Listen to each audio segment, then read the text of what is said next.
Bharatiya Janata party के सभी वरिष्ठ महानुभाव इस चुनाव में भारतीय जनता पार्टी के लोकसभा के उम्मीदवार अजय मिश्र जी और पड़ोस में धौरहरा लोकसभा सीट की हमारी प्रत्याशी बहन रेखा वर्मा जी और विशाल संख्या में पधारे हुए भारत के भाग्य विधाता मेरे भाइयों और बहनों,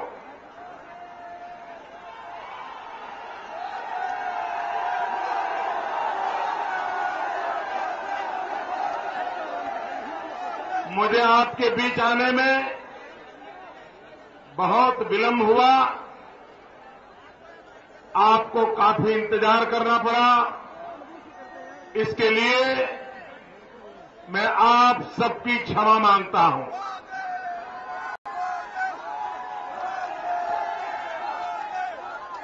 भाइयों बहनों, आज 14 अप्रैल है। पूज्य बाबा साहब आम्बेडकर की जन्म जयंती का पावन पर्व है।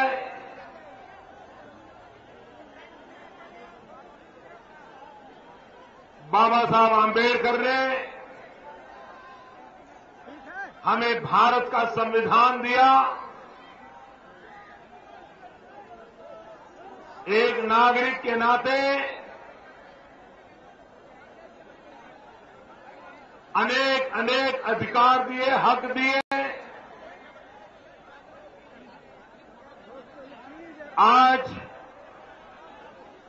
बाबा साहब आम्बेडकर की जन्म जयंती आने दलितों की, पीड़ितों की, शोषितों की, गरीबों की ये दिवाली का दिवस है।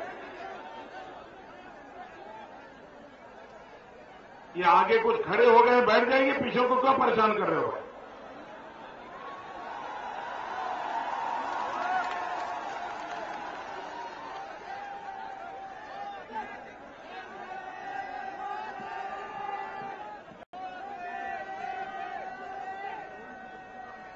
भाइयों बहनों,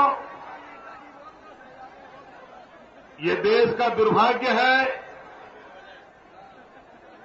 कि कांग्रेस पार्टी के एक नवेले नेता शहजादे जी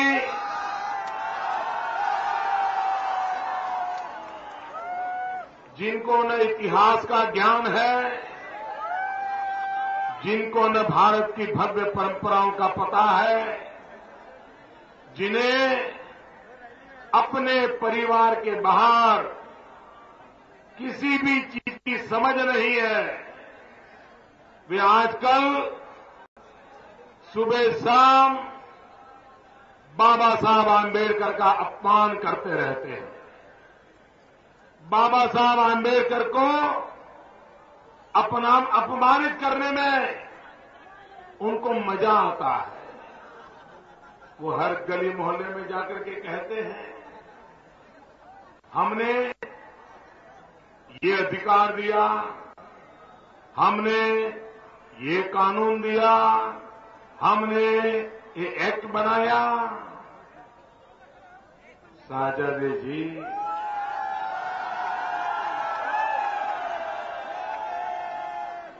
ये एक्ट, ये कानून, ये अधिकार जिसके आप गीत गाते हो, ये तो भारत के संविधान के निर्माता बाबा साहब आम्बेडकर ने हमें दिए हुए हैं। देश का दुर्भाग्य है कि बाबा साहब आम्बेडकर ने हमें जो अधिकार दिए हैं, आपने अपने परिवार की राजनीति करने के लिए उसको कभी लागू नहीं होने दिया है। आप तो रुकावट बने हुए हो और आज जो बाबा साहब आम्बेडकर ने दिया उसी को अपने खाते में जमा कर रहे हो। शहजादे जी, मैडम सोनिया जी,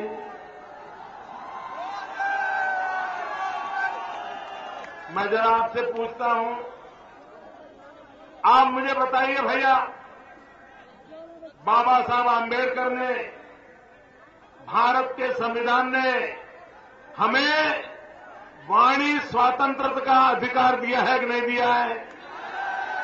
बोलने का अधिकार दिया है। हम खुल करके बोल सकते हैं, अपनी बात बता सकते हैं। ये अधिकार हमको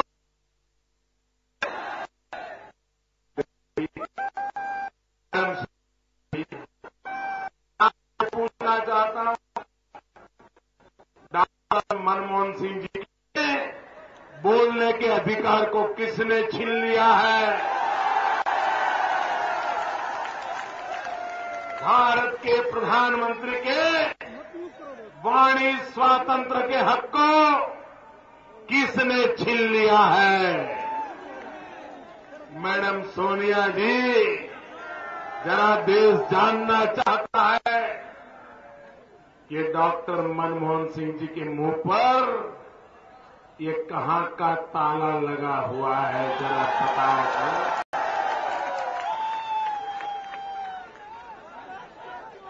भाइयों बहनों,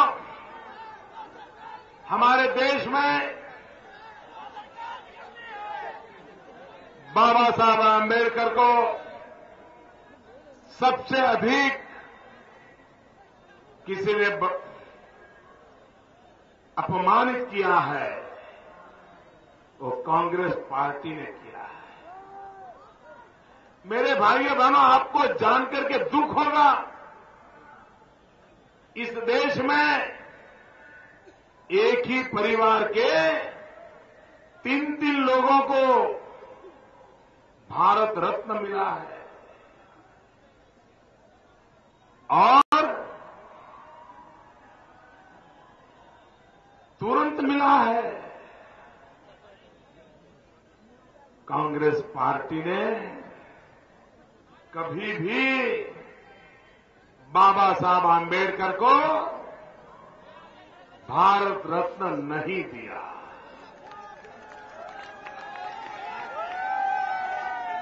बाबा साहब आम्बेडकर की मृत्यु के 40 साल के बाद जब भाजपा समर्थन वाली दिल्ली में सरकार बनी, तब जाकर के बाबा साहब को भारत रत्न दिया गया। भाइयों बहनों, इतना ही नहीं, जो बाबा साहब आम्बेडकर ने इतना बड़ा हमें संविधान दिया, हमें इतने अधिकार दिए, लेकिन भारत की संसद में बाबा साहब आम्बेडकर का चित्र एक भी कांग्रेस सरकार ने रखा नहीं, रखने दिया नहीं। जब दिल्ली में से कांग्रेस की सरकार गई, विरोधी दल की सरकार आई, भाजपा के समर्थन वाली सरकार आई, तब जाकर के पहली बार भारत की संसद में बाबा साहब आम्बेडकर का तय चित्र रखा गया।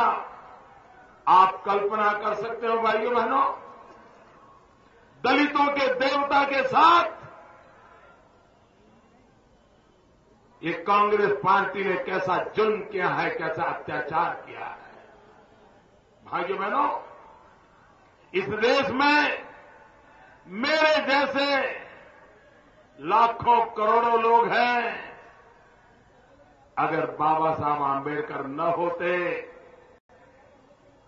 तो मेरे जैसा जो एक अति पिछड़े परिवार में पैदा हुआ, वो आज इस जगह पे खड़ा न होता।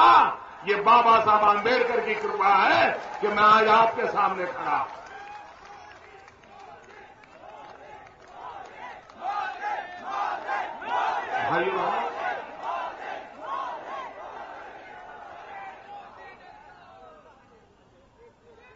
भाइयों बहनों,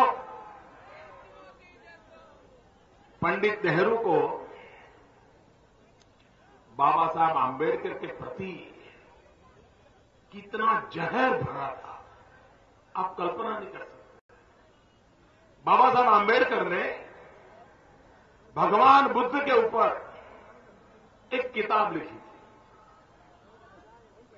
और बार बार भारत सरकार को रिक्वेस्ट की गई कि भारत सरकार बाबा साहब आंबेडकर द्वारा लिखी हुई भगवान बुद्ध की जो किताब है 100 किताब खरीदे, 100 किताब। मुझे दुख के साथ कहना पड़ रहा है, पंडित नेहरू ने बाबा साहब आंबेडकर की भगवान बुद्ध पर लिखी गई किताब सरकार खरीदने से मना कर दिया। इतना जहर, इतना द्वेष। भाइयों बहनों, ऐसे लोगों को, दलितों की, पीड़ितों की, दुखियारों की बात करने का अधिकार नहीं है। भाइयों बहनों, आज हमारा देश का नौजवान अनेक संकटों से गुजर रहा है। एक तरफ रोजगार के अवसर नहीं मिल रहे हैं। दिल्ली में बैठी हुई सरकार को देश के नौजवानों की परवाह नहीं है। उन्होंने पिछले चुनाव में घोषणा पत्र में वादा किया था, दिल्ली की सरकार 10 करोड़ नौजवानों को रोजगार देगी। मैं आपसे पूछना चाहता हूं भाई को, क्या आपको दिल्ली सरकार ने रोजगार दिया है? पूरी ताकत से बताओ यार, आपको रोजगार दिया है? आपके परिवार में किसी को रोजगार दिया है? आपके गांव में किसी को रोजगार दिया है? मुझे बताइए, ये दिल्ली सरकार ने आपसे धोखा किया कि नहीं किया? मेरे भाइयों बहनों, ये धोखा करने वाली कांग्रेस और ये इनको जनता के कल्याण में रत्ती भर भी भरोसा नहीं है। इनको गरीबों का भला करने में जरा भी इंटरेस्ट नहीं है। इनको तो सिर्फ सबका कल्याण करना है, सबका। स यानी सपा, ब यानी बसपा, का यानी कांग्रेस। इनको जनता का भला नहीं करना है। और भाइयों बहनों, एक कैसी सरकार चलाते, कैसे लोग हैं। अभी 2 दिन पहले मुझे किसी ने बताया कि नेताजी हेलीकॉप्टर लेकर के आए थे, तो सांड ने उनको उतरने नहीं दिया।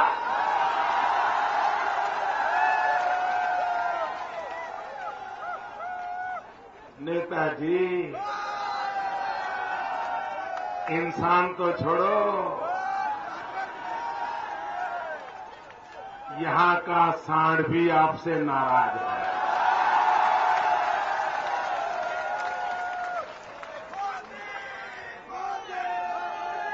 और नेताजी, उनके सुपुत्र जी, मुझे बहुत चिंता सता रही है। इतनी बड़ी आपकी सरकार, इतने बड़े ताकतवर आप नेता, एक सांड नहीं संभाल पाते, तो मेरे गुजरात के बब्बर शेर को कैसे संभाला?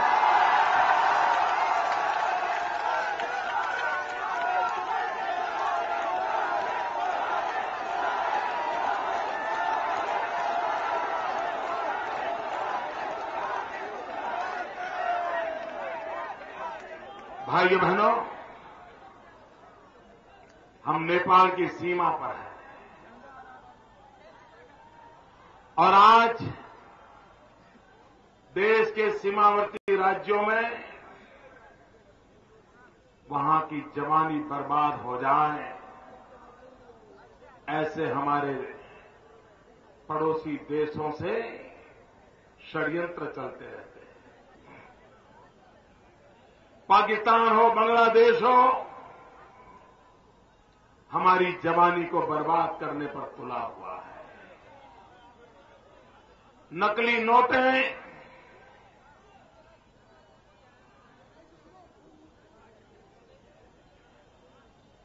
नशीली चीजें बेरोक टोक सीमावर्ती इलाकों में घुसाड़ी जाती है और हमारे नौजवानों को बर्बाद करने का पाप हो रहा है। इस देश की भलाई इसमें है कि हम हमारे नौजवानों को रोजगार के अवसर दें, उनको विकास करने का मौका दें। अगर मेरे देश की जवानी भटक गई, मेरा देश का नौजवान गलत रास्ते पर चल गया, तो फिर इस देश को कोई नहीं बचा पाएगा। और इसलिए मेरे भाइयों बहनों, इस देश के नौजवानों की चिंता करना ये हमारी प्राथमिकता है। आप मुझे बताइए मेरे भाइयों बहनों, ये हमारा इलाका, मैं जरा कुछ आंकड़े देख रहा था, यहां पर सबका राज चलता है। इस सबका था 75% घर हैं में हमारी माताओं बहनों को खुले में शौच के लिए जाना पड़ता है। रात को अंधेरा हो, उसका इंतजार करना पड़ता है। भाइयों बहनों, आजादी के 60 साल के बाद हमारी बहन, बेटी, मां, उसको हम सम्मान जीने की जिंदगी नहीं दे पा रहे, एक शौचालय नहीं दे पा रहे। भाइयों बहनों, इन लोगों ने देश कैसा चलाया है, मुझे बताया गया इस इलाके में 70-75% लोग अशुद्ध पानी पीते हैं। पीने का शुद्ध पानी नहीं मिल रहा है। भाइयों बहनों, एक कैसा देश चला इन्होंने। मैडम सोनिया जी,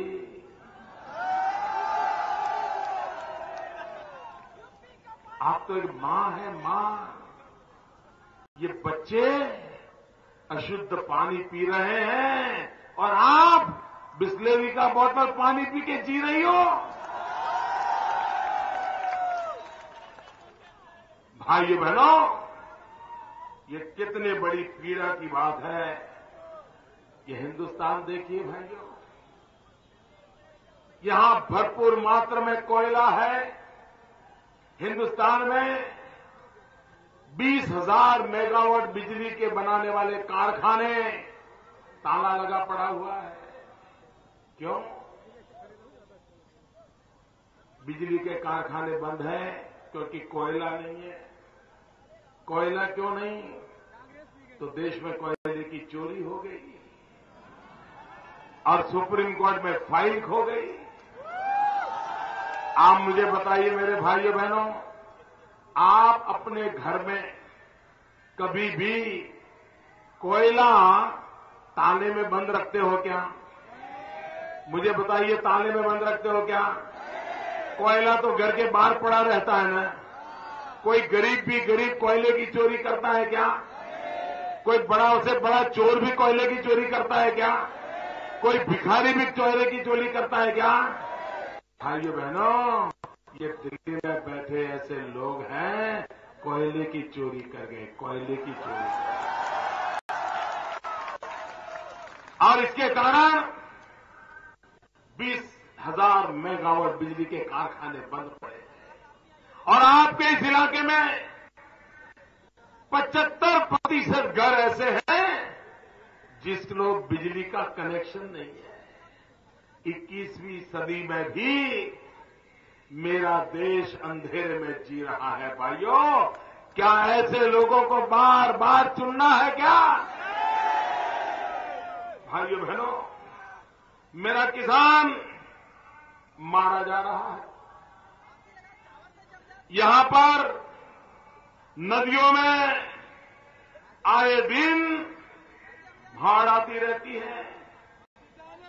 शारदा, घाघरा, सुहेली, भाइयों बहनों, यहां की बाढ़ के कारण खेती तबाह हो रही है, गांव के गांव तबाह हो रहे हैं, किसान बर्बाद हो रहे हैं। अटल बिहारी वाजपेयी ने सपना देखा था नदियों को जोड़ने का। अगर नदियों को जोड़ने का काम हम कर लेते तो जहां बाढ़ आती है वो नदियां, उसका अधिक जो पानी होता है, अतिरिक्त पानी होता है, बाढ़ वाला पानी होता है, वो जो सूखी नदियां है उसमें चला जाता। मेरा किसान बर्बाद नहीं होता।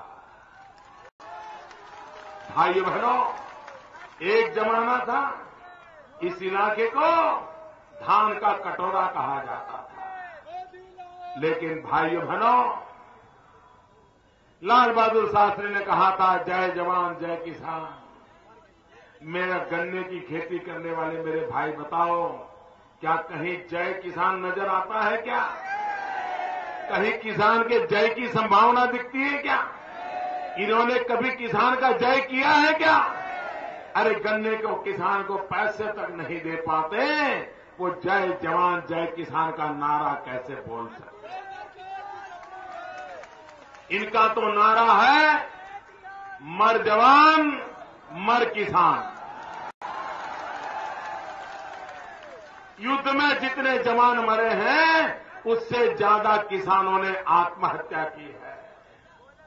भाइयों बहनों, आज दलितों के देवता बाबा साहब आंबेडकर के जन्म जयंती पर जब मैं बोल रहा हूं तब शहजादे जी, मैं आपका जरा हिसाब मांगना चाहता हूं। मैडम सोनिया जी, मैं जरा आपका हिसाब मांगना चाहता हूं और देश की जनता को हिसाब दो। भाइयों बहनों, बाबा साहब आंबेडकर जैसे महापुरुष हमारे यहां हुए। शिक्षित बनो, संगठित बनो, संघर्ष करो, ये मंत्र जिस महापुरुष ने हमें दिया, उस देश में दलितों के साथ क्या बीत रही है मैं जरा बताना चाहता हूं। और इसमें सपा का जुल्म कम नहीं है, बसपा का जुल्म कम नहीं है, कांग्रेस का जुल्म कम नहीं है। भाइयों बहनों, इन्हीं लोगों ने तबाही लाई है। आपको जानकर के हैरानी होगी, हर सप्ताह मेरे दलित भाई बहन, मेरे दलित पीड़ित शोषित आदिवासी भाई बहन, मेरे दर्द को समझिए, मेरी आवाज को सुनिए। इनके राज में हर सप्ताह 13 दलितों की इस देश में हत्या होती है। हर सप्ताह 6 दलितों का अपहरण होता है। हर सप्ताह 21 दलित महिलाओं पर बलात्कार होता है। हर सप्ताह 5 दलितों के घरों को आग लगा दी जाती है। भाइयों बहनों, आजादी के 60 साल के बाद 70% दलित महिलाएं निरक्षर है, अशिक्षित है। क्या आपने बाबा साहब आंबेडकर को ये श्रद्धांजलि दी है? ऐसी सरकारें चलाई है। और इसलिए भाइयों बहनों, अब देश में ये सरकार नहीं चाहिए। अब देश में ये सबका सबका सबका लूटने वाले लोग नहीं चाहिए। आज देश को इन लोगों से मुक्ति चाहिए। मुझे बताइए भाइयों, देश को कैसी सरकार चाहिए? देश को कैसी सरकार चाहिए? भाइयों बहनों, सबके सब लोग मुझे जवाब दो, देश को कैसी सरकार चाहिए?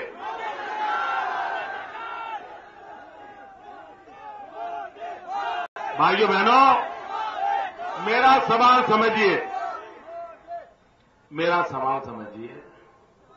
मैंने आपको ये नहीं पूछा किसकी सरकार चाहिए, मैंने तो ये पूछा देश को कैसी सरकार चाहिए। आप मुझे बोलिए, क्या अब लूली लंगड़ी सरकार चाहिए? क्या गूंगी बहरी सरकार चाहिए? क्या अपाहिज सरकार चाहिए? क्या रिमोट कंट्रोल से चलने वाली सरकार चाहिए? क्या बैसाखी लेकर के चलने वाली सरकार चाहिए? क्या आप मेरे देशवासियों बताइए, देश को मजबूत सरकार चाहिए कि नहीं चाहिए? मजबूत इरादे वाली सरकार चाहिए कि नहीं चाहिए? मजबूत कदम उठाने वाली सरकार चाहिए कि नहीं चाहिए? लेकिन अगर आप 3 पहिए वाली गाड़ी दे दोगे और चौथा पहिया नहीं दोगे तो गाड़ी चलेगी क्या? 4 पहिए वाली गाड़ी नहीं है, चलेगी क्या?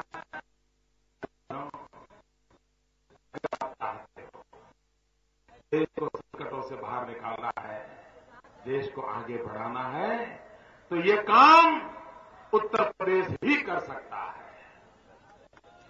उत्तर प्रदेश की मदद के बिना ये काम कोई नहीं कर सकता।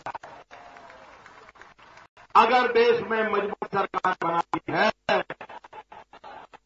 भाइयों बहनों, अगर देश में मजबूत सरकार बनानी है तो उत्तर प्रदेश से 80 के 80 कमल आपको दिल्ली भेजना पड़ेगा। आधा अधूरा करोगे, 3 पहिए वाली गाड़ी दे दोगे तो कितना चल पाएगी आप जानते हो। और इसलिए भाइयों बहनों, इस बार मजबूत सरकार के लिए वोट चाहिए। 300 से अधिक पार्लियामेंट के मेंबर मिले, ऐसी सरकार बनाने का हमें सौभाग्य दीजिए। आपके सारे सपने पूरा करने का हम वादा करते हैं।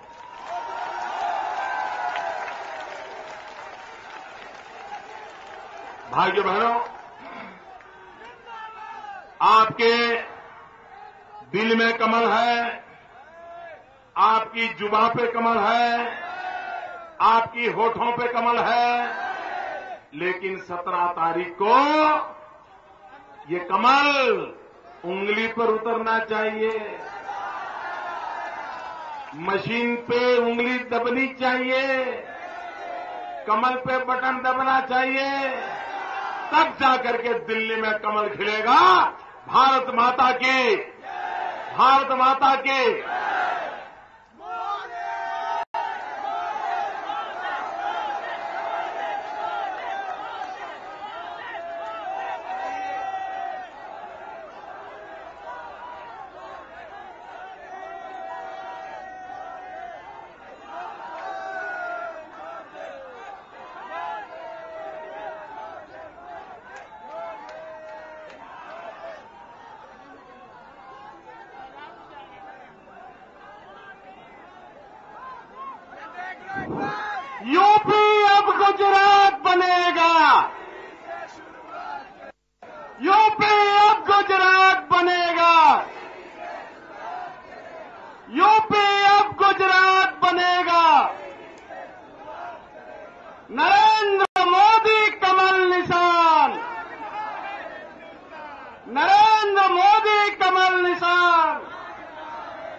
आओ